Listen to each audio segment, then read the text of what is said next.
Welcome to another episode of Driving to the Res with your favorite hosts, Larry and Inelia. Yay! Yay, good to hear you, honey. Oh, you too. We sound like we have colds. Sounds like we're in a cave also. Yeah. Voices are a bit off. Yeah, we've had the flu-like symptoms. Well, actually worse than flu-like symptoms. Oh yeah, we did. For over a week now. For about a week now, I think. For a week. Yeah, for a week. Yeah, it wasn't very good. We'll talk about why and what we think about that on the second hour. Yeah. This week. But this week, actually, we have something really special for you. After the Pure Heart meeting, after sitting in Pure Heart. Yes, after we sat in Pure Heart last Sunday. Which maybe I think it's reasonable to say what that means, because most people, I think, assume that means a meditation or something. Yeah, a lot of people think that's a meditation, but it isn't. It's just sitting there with the intention or having the experience of Pure Heart for an hour. Right? And you can sit with others, or you can sit by yourself, or you can meditate if you want. You can draw, you can knit, you can, just sit though and be with it and hold that intent and hold that energy for 1 hour. We do that once a week, every Sunday at 11 Pacific. But anyways, after that meeting last Sunday, we had a conversation of some information, conversation with Gaia, basically. And the people involved in the conversation itself was deemed to be interesting enough to share with you. So Sandra's done a lot of work putting together 3 or 4 recordings to get the best sound. And this is what we're going to present next. What do you think, honey? Excellent. All right. See you on the other side. So, the past week mostly, it's been really fascinating because I've been working on cutting back the brush at the Hill House. And the trees and the blackberries and all that have an energy that surprised me, because it was, especially the blackberries, they're very, very sentient. And often they want to say hi, right? But how do they say hi? They grab onto you and they scratch you and, and they go, oh, hi. But many people can misinterpret that to mean, I don't want you to cut me, or, just go away. I'm defending myself, right? But that's an interpretation. Because I tapped into it the very first time. Normally I will talk to them and say, this is what I'm doing. And they're kind of, okay. And they kind of a little bit move out of the way when I'm walking by, But a couple of times, one of them would grab me and I would like, whoa, what's going on? I'm not paying attention to you. I'm not talking to you right now. That type of disconnect. And they just wanted to connect. And as I was cutting, the thought came through of, maybe they're upset, I'm killing them and all this type of stuff. And when I tapped into it, it was, first of all, that something I didn't know was that blackberries and several of the other plants that I was cutting down are invasive species in this area. They're not originally from here. They were brought in. But that wasn't the energy of, oh, you're bad, we have to cut you all. It was more like an exploratory energy that I've only seen before in humans. Now, in the 3rd book of the Return series, I'm going to explore what's the role of plants and humans, which basically is really exciting, right? But as I was tapping into that, are you upset that I'm cutting you down and killing you? It responded in a way that said, what do you mean killing? What is that? And I'm oh, that's fascinating. And then I tapped into it. And for the blackberry bush, it was as though I was cutting the very tip of hair. One hair in my head. Right, here's my head full of hair. And one hair, right? And then I would cut a tiny little tip of that one hair. That's what I was doing. Right, so maybe the forest, maybe it's like the tips of 5 or 6 hairs, right? And it was like, wow, that is really fascinating to me. It's not something that I would think of as a human being, right? And then the other part of it was Larry and I had been looking at what to do with the forest and the land. We have the forest guy came up, the same one that went to Fossil Beach.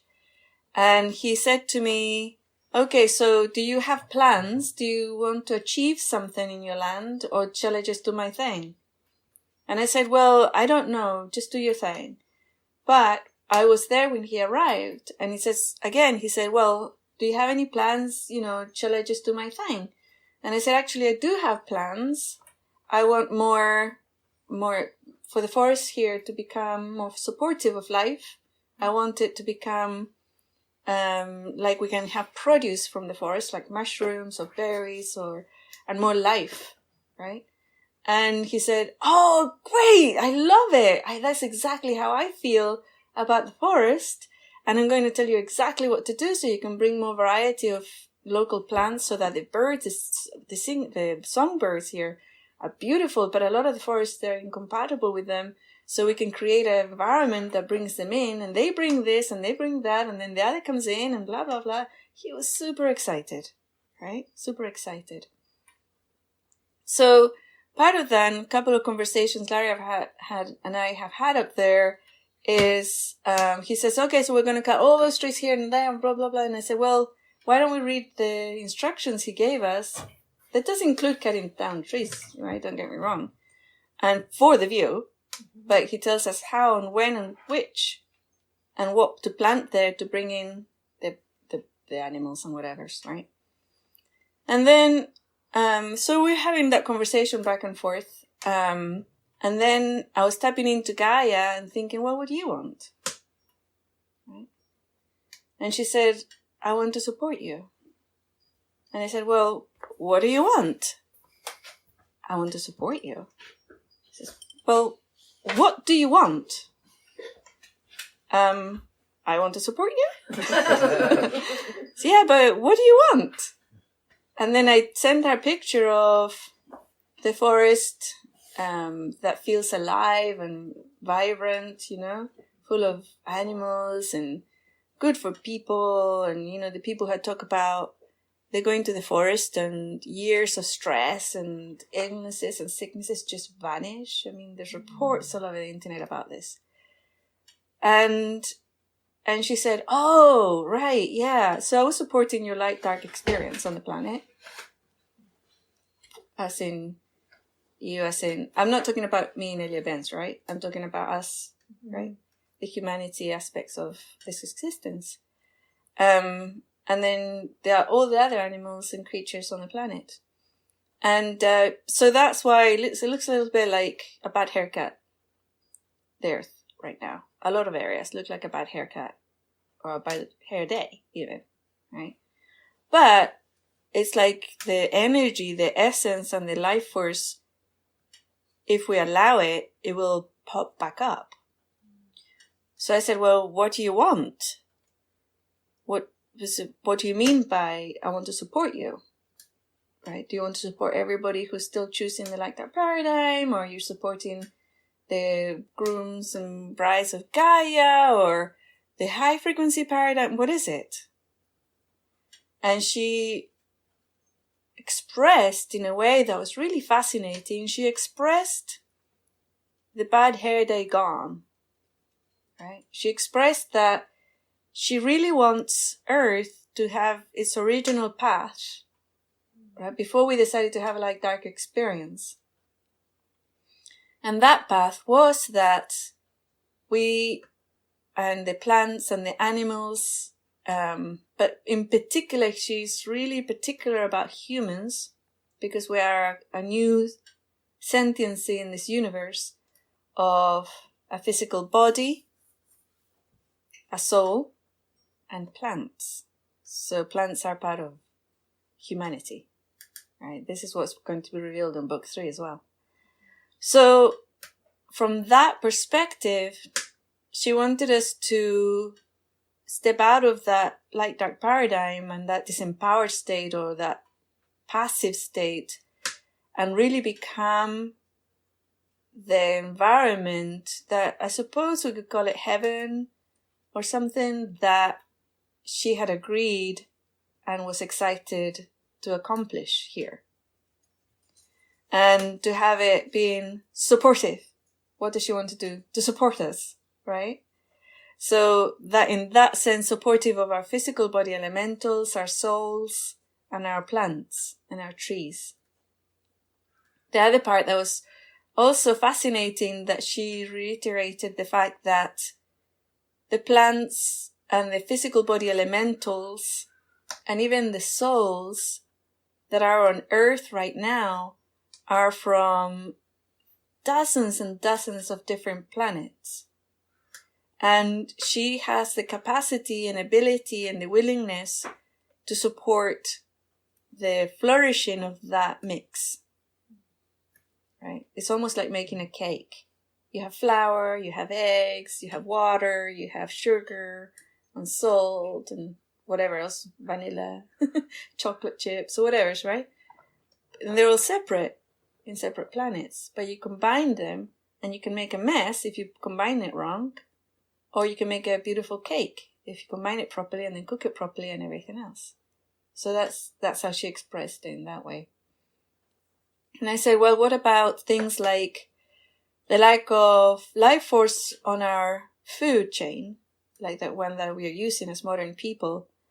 And what about sunlight? Because sunlight's not compatible with the human body. That's all we need to protect it all the time from the sun, right? There's certain times of the day when it is supportive and the rest of the time it isn't. So it was like an exploration of the evolution of dynamics that affect the Earth. And I said, well, are we going to have a change of sun again because there was one before? Are we going to get a new sun, or what's going to happen? And that part was either we become sovereign enough and adaptive enough that we are not affected by the negative rays of the sun, negative in for us, not for anything else. I mean, the sun is not negative, right?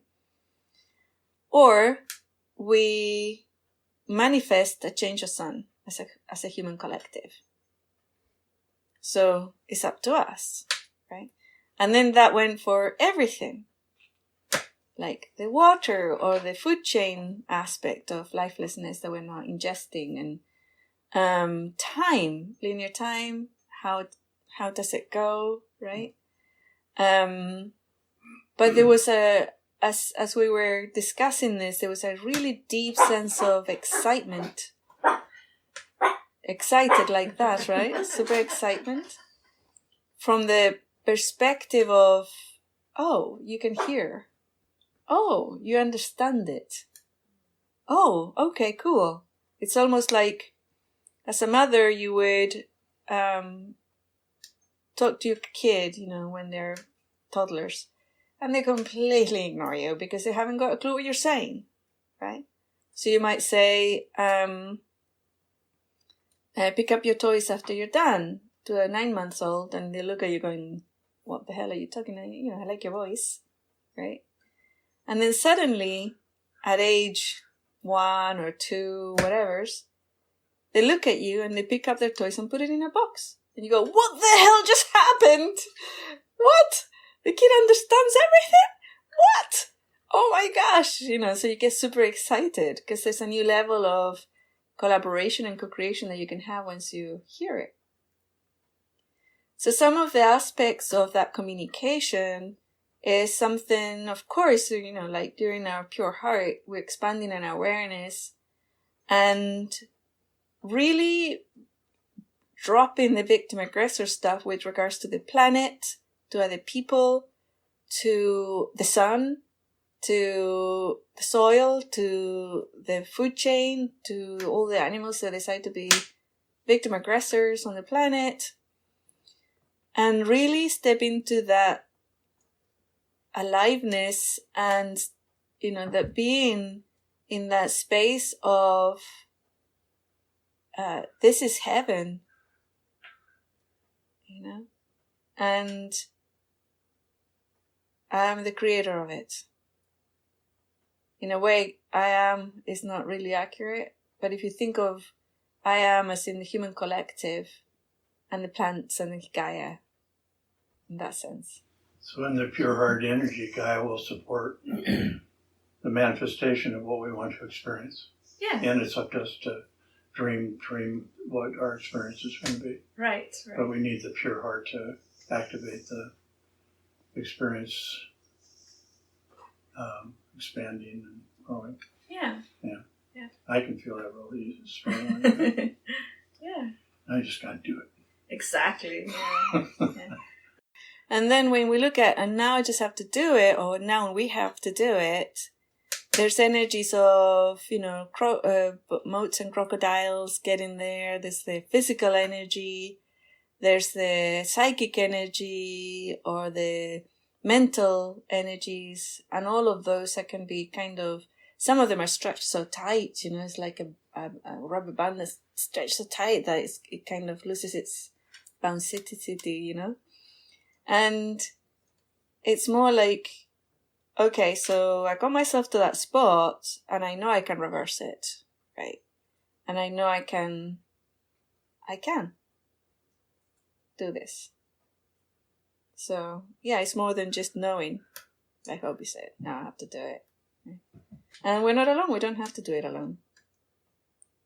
But, yeah, and then Larry and I were driving through this road, and there's a spot where there's a line on the road. There's not a physical drawn line, but there's a line of energy, a frequency that changes radically, where the national forest begins and the commercial forest ends.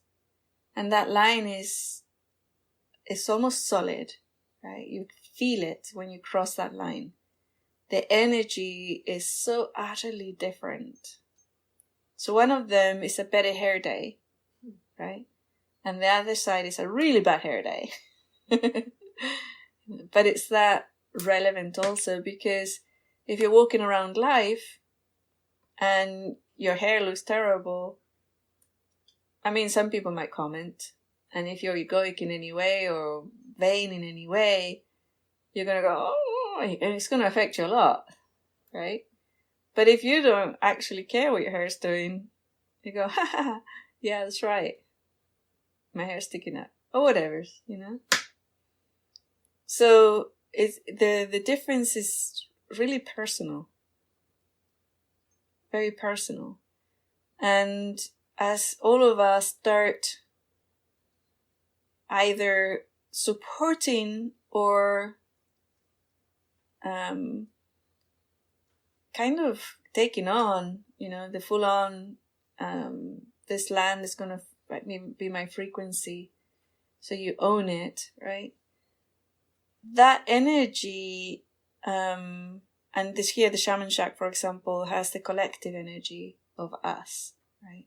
If the frequency of the shaman shack is a combination of all of us, that's supported, that make sure it's running properly, that's welcoming or not welcoming, to the different individuals.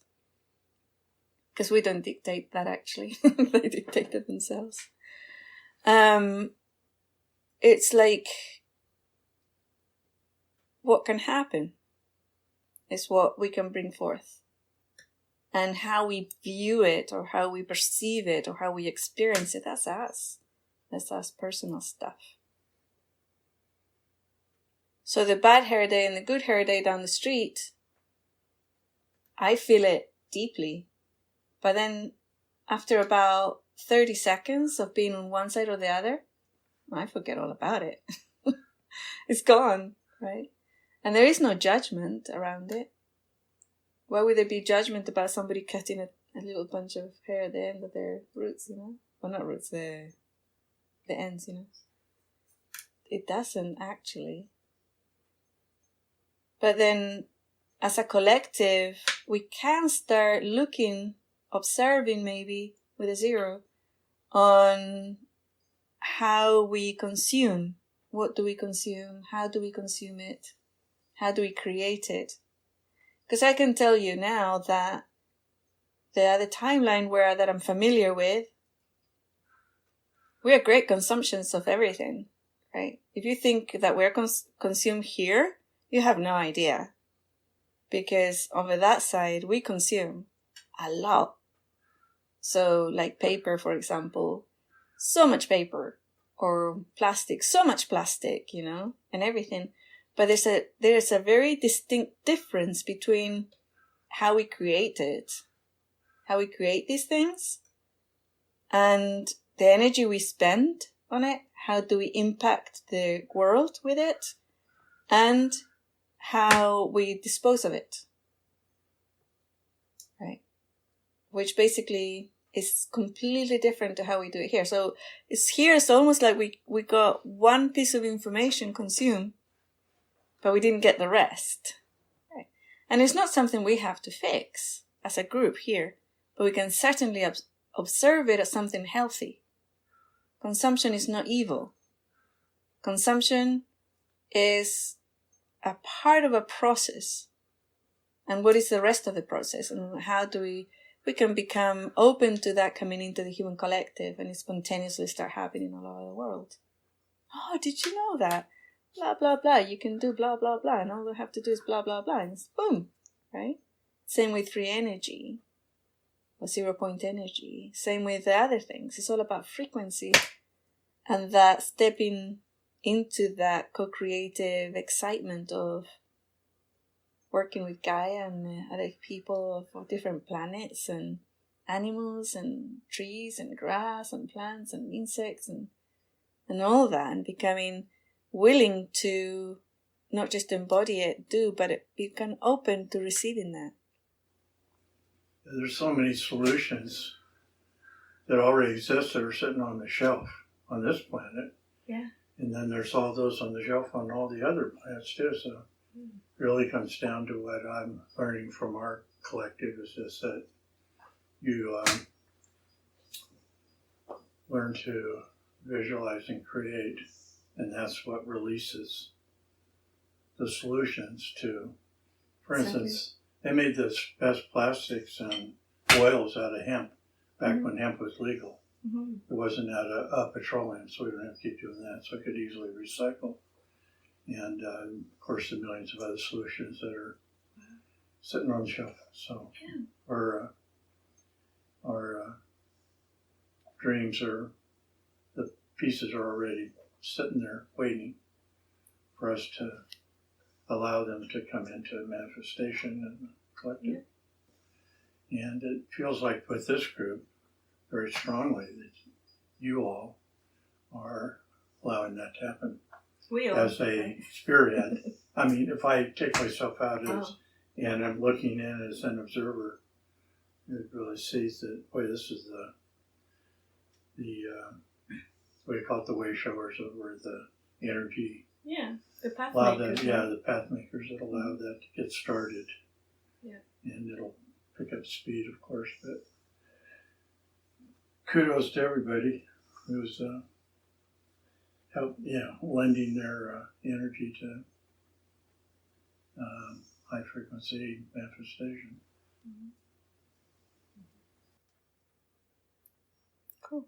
Well, that was it. Yeah, that was very nice. Thank you. Anyway. Yeah, you're welcome. Yeah. So consumption very is not timely. evil. What? Consumption is not evil. No, it's what we do with it, or how we manage to get there. It's not. It's like toddlers. It's not something we have the full data on. Reminds me of the money exercise. Money is not evil. Right. Yeah. But I remember in the other timeline, when I came to this one, I learned about the energy footprint or something. Oh, well, over there is minus numbers, right? And these massive, massive cities that are on the ocean, and then they lift up if there's bad weather coming. And when they lift up, you all the engineers go under it to fix everything, and to look at all the animals that live down there. It's like massive ecosystems under the cities, massive, which supports Gaia. So not Gaia, but supports Gaia supporting us. Mm-hmm. So it's way minus numbers on that consumption. Way minus, not like 1 minus, how they measure it here, the carbon footprint, whatever they might call it. it's almost like the idea is there, the data is correct, but it's being manipulated in the wrong way by people who just want to exploit that knowledge and that knowing. In the 80s, we brought children to pick up their garbage. You have to pick up your garbage. You can't throw garbage on the floor, right? And kids were obsessed with it. Immediately became obsessed. You tiny little kid, you tell it to, and they become obsessed over it. Why? Because they know that is something essential in us. You don't just throw your garbage anywhere. You pick it up. But then what happens to it? So they invented all these recycling centers, which is a tiny little bit of what you do. It's not the end. Right? So it's like that. It's almost we're almost kind of feeling it. We know it. We know how to do this. We know how to have a heaven on earth. But the bits of information is just cut off because of that paradigm we had to disconnect, right? So when you were trimming the berry bushes, did you, and you talked about, like the hair, were you also tapping into the root systems of the plants and the trees, and could you feel their identity was equal or more in their roots as compared to the surface? Or it was equal. Equal. Yeah, it was equal. Because you'll never stop a berry as long as the roots are in there. Exactly, yeah. No, it was equal. It was the same. It was like, even if you cut the berries off the entire continent, they exist now all over the world. And to them, it would be just, I had a little shave, I had a shave there. But it doesn't really go away. Wonder how much they appreciate being pruned and trained. They love it. Like a rose. Yeah. Great. They love it. Yeah, because it's interaction. Yeah. Appreciation. Yep. Grooming.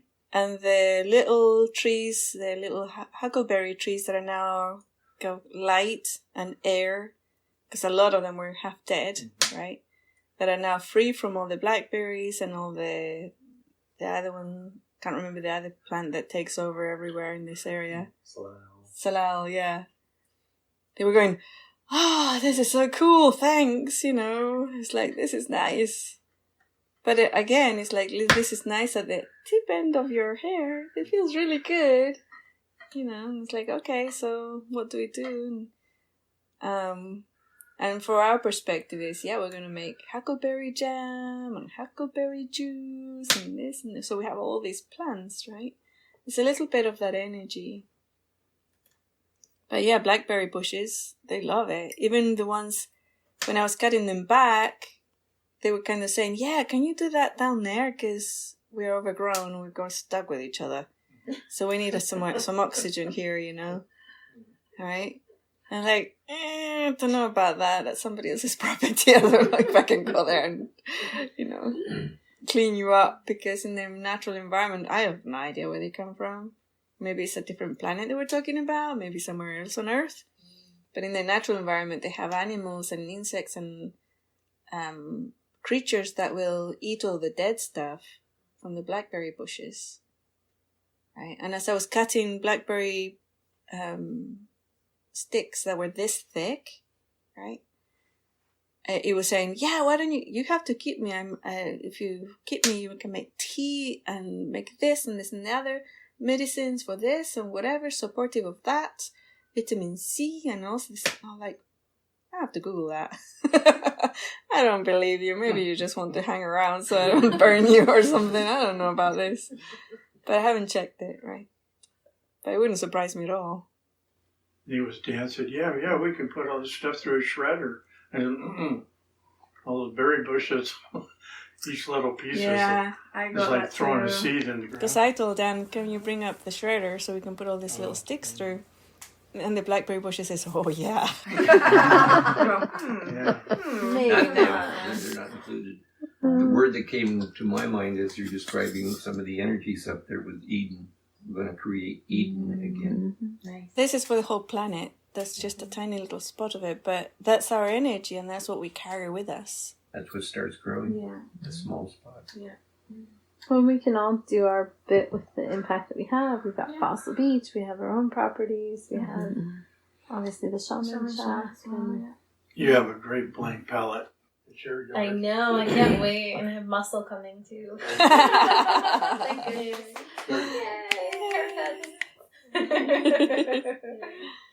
Brilliant.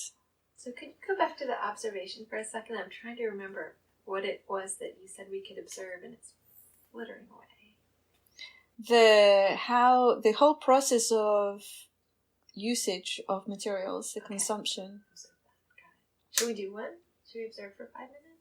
I don't think 5 minutes is gonna do it. Usually, you just take it on and then you do it, and you just look at it, allow the universe to look through your eyes. But it's not one of those 5 minutes meditation type things or whatever. You know, it's like a long term. But we can commit maybe for the next week. Look at it together, observe it. It'll be interesting. It's very exciting. Should we share our recordings in the community channel? Sure, yeah. Sounds good. Right, now we're done. I think it's interesting too, because with consumption in particular, I think it's been really villainized, Yes. right, in the last few decades Mhm. or more. Mm-hmm. And like materialism feels a Mhm. part of that. It's like you're bad if you want things or you Yes. have things, Yeah. and more than what you can just eat right now. Let's Right. say. Right. You know? So it's Isn't really that fascinating? interesting. Yeah. It's like And it's all one of based those on things- lack Yeah. It and is. disconnect from Gaia. Yeah. And that's why she wants us to consume, because she's full of fruit. Yeah. And if you don't eat the fruit, it rots. Yeah. Right? Yeah. You see the Yeah. As long link? as there's no clutter. Yeah, but that's for us, right? But that's a That's different for us. preference. Yeah. You don't want, I mean, there's a point where abundance becomes excess, and that it lowers the frequency of the reality we're experiencing. If you get too much stuff, you know what I mean? Well, it can For be, me. it can be translated into, you go to a beautiful beach and it's covered in garbage, right? That's the translation at a human level. Why did that happen? Because we don't have the full connection on how to be consumers and how to use the physical universe for our benefit.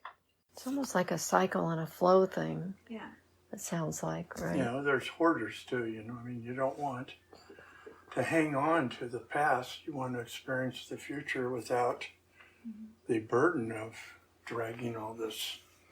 That's the way my life is. I just don't want to drag all this stuff around from the past. Just look at all the new experiences that are waiting, you know. You must have gypsy in you, because that's the energy from the nomads. And there's energies that are different. The what? Nomas? Nomads. The nomad energy frequency is like you're always looking at a new place with new things. Oh, and nomad. Nomad, yeah. And there's other energies and other cultures, right? People build castles to last thousands of years, for example, and full of stuff. And there's the native peoples. Most of them won't throw anything away because, you know, that's material. You need to reuse it. We don't throw stuff away. And that's also part of that. Those are also part of it. Not just culture, but it's actually less of a consumption, right? It's less consumption because you're not just going to throw your fridge away you're not going to throw your fridge away and buy a new one. Yeah. They keep the old one in case the new one breaks, and they have all the parts. Do you see? So it's like when they used to hunt a whale here. They would keep it and use every single part of the whale, including the bones. Everything was used. And that's part of that consumption energy. You use everything. And part of the whole thing about garbage in reservations is a big deal, right? Why does that happen? Because the new materials that people consume are not designed for that. They're not designed for it to be used, all of the pieces used. It's designed for it to break down, for you to throw it away, send it to the garbage can, whatever's, and get a new one. That's how it's designed. But the two hasn't met yet. They haven't merged yet. So they're still keeping things to be used, but they're useless. Yeah. They're Even useless. though they won't work. They're not going to work. They're useless. Do you see? But that energy is still there. I Right. guess I was referring to us consciously choosing our consumption as an experience, conscious joy, light, love experience, as opposed to having to control us, like an addiction. Hoarding is sometimes called an addiction, or whatever, but it's just I think there's conscious choice. a link missing, both from hoarding and from throwing everything away. There's a link missing in our human creative and consuming and using and accepting and discarding. There's links missing that manifest as throw everything away or keep everything. Yeah, I don't want to throw everything away. I just want to have the time to appreciate everything that I have without it being buried. Yeah. So it's not appreciated there. I can't even see it. Don't even know where it is. I've So I do that sometimes. I've known hoarders, like real hoarders, that you walk into their house and the whole place is full of magazines up to the ceiling, and every single dish they've ever used is still there, right? And those people, if you move one tiny little empty box or wrapper, chocolate wrapper that's behind the sofa from 20 years ago, they feel it. And they go nuts. They can feel it. They feel it and they go nuts. How dare you touch it? How dare you move it? Where is it? I need to get it back. They're Because really they feel identifying it. with their stuff. Yeah. Oh, I know when things go missing or get moved in my house. That's Kara. She knows. Yeah, she told me. It's the not story hoarder once. status, but I'm Yeah. just like, Kara, did you, my ring, all these things. I know right away. I'm like, Yeah. but hey, Wow. did you move that? Yeah. You need to tell me if you're going to move it. Landlord like that, and I said to him, "Oh, I bought a vacuum cleaner." And he goes, "Oh, good. Now we have 8."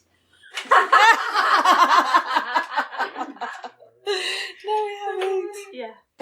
I had friends who had Samsung like appliances in their kitchen, and in 1 week, like the fridge broke, and then the dishwasher, and then the stove, and then the microwave, like all Samsung. They bought them all at the same time, and they all just died. You know, it was like a clockwork, right? And I said something to my sister who works for Samsung, and she's in their quality control department, so she knows about the life and all this stuff. And she's just like, They had an expiry date. it was almost like they were like timed to break at that time, and she's And like, inside, she was saying, yeah. yes. I don't know if she's saying yes, but it was probably more like she's not allowed to say. Right. But yeah, I'm not surprised. Yeah, We know that. The That's what plants and happens. plants and essence, they do that. Yeah. When I bought all my utility, those things for my house in Sacramento, the guy was selling us the insurance part or the guarantee part or whatever, extended guarantee. He says, well, this stuff comes in with 5 years of guarantee. He says, yeah, get 6. Get the extra 2. I'm just telling you now, and I can't tell you why, but you get that extra 2 years. We're like, oh, are they designed to break down after 5 years? He says, do the day. Your guarantee will run out and everything will break down. So how's that even possible? I mean, the technology, are you kidding me? So just do it. You know, it's only so much money extra and you're going to thank me in 5.5 years. It's okay. Sure enough, 5.5 years. First the fridge, then the dishwasher, then the oven and the microwave all went one after the other. And we had the extra year, so they just had to replace it for new ones. So then we bought the guarantee again for the next bit. Yeah. And it was just being moved like that. Wow. It's like insane. Yeah. Insane. Yeah. I think it would feel much better to consume things if I had an understanding emotionally of where they were all going and where they had all come from. It would feel so much better than what we do now. I mean, if I felt like, oh yeah, I know where this fits in the cycle. And what does that express? Expresses connection. That's what we're talking about. Connecting. Even the connection, it's like the things that we had were created for a particular type of experience. Not the experience that it's going to break, so then you have to buy more and you're going to keep coming back and spending money, but for the experience of you're going to make really amazing meals on this stovetop and you're going to really enjoy it. And it's made for that, right? Like, that's such a different So nice. And it's gonna last quality. forever. You're gonna love it. Yeah. Yeah. Yeah. Oh, and it's going to become like a staple in your family home, and everyone's going to remember those meals that you used to cook over the stovetop with your grandma and then blah, blah, blah, you know? That's such a different quality. Yeah. I was just thinking back, 100, 110 years ago, your oranges would come in a crate. People used to do things with crates. You could even burn it if you want to. Your flour would come in a sack. People always had things to do with, just take a flour sack. You can strain it or you can use it for something. Things would come in glass bottles. And we always had glass bottles around. And glass doesn't matter. You can just bust it up and throw it in a hole. It doesn't sand. So, or you could, bring back. Yeah. So that's the kind of feeling right there, is that stuff comes and it goes, and the delivery man can come and go, and you can still be consuming like crazy, but you don't have to have everything in a plastic wrapper. They do have the plastic, some kid found some amoeba or something, or parasite that eats plastic. That eats it. That eats it. So Yeah, I don't know. I don't know if it's all plastics, but some plastics. Yeah, it seems like there's And then what They happens even to the amoeba? some layer Well, that. right. After the plastic's over, It's their food. I don't know, but I think they were going to use it to eat the big The field thing of out plastic in the ocean, that island of plastic. They're going to put it in there. Yeah, and there I was think also, the human genius has already solved 99% of the problems. So it's just a matter of letting Letting it out of the bag. them be released into the. They've developed machines that you take plastic bottles and put it in to it, and it does something and comes out of liquid form, the original petrochemical back. Alistair's doing that right Start now. with the stove. It's not working. Yeah, it's not Wow. working. It's there. It's jammed up in the tractor. We can find it and get it. So plastic wouldn't be an issue, glass is not an issue, it gets remelted back into components we use again. Do you like those chips? Thank you for sharing.